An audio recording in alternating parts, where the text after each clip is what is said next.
Every human being has a covenant with God. And of course, this is the most basic teaching about Bnei Noach, that God made two covenants, but the first one was with all of humanity.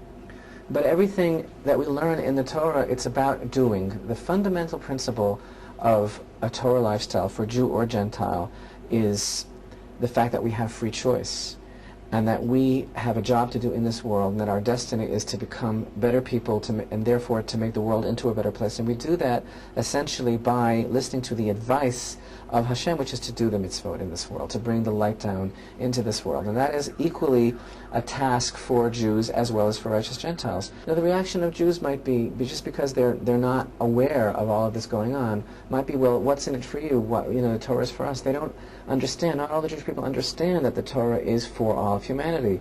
But as soon as someone receives just the slightest idea of what the message of the Torah really is, and all you have to do is go to the prayers on Rosh Hashanah. All you have to do is go to the book of Isaiah and read the Torah, really what it's saying. We understand that the message of the Torah is for all people. And any Orthodox Jew who prays the morning prayers in the morning, is the first thing that it says is this beautiful prayer Hodu. It talks about proclaiming God's name to all the nations. Well, how do you do that? By sitting at home, in your own, 4 cubits, So obviously, if we believe that the Torah is manifest will of Hashem, and that it is the blueprint of creation, and it is the gift that God gives us in this world in order to come closer to Him, that is for all people. The only question that has to be clarified, which we are clarifying, is as far as halakha, to go. How do you go with that exactly? What is the level of the non-Jew for observance, and what is the level of the Jew for observance? And that is exactly what we're clarifying.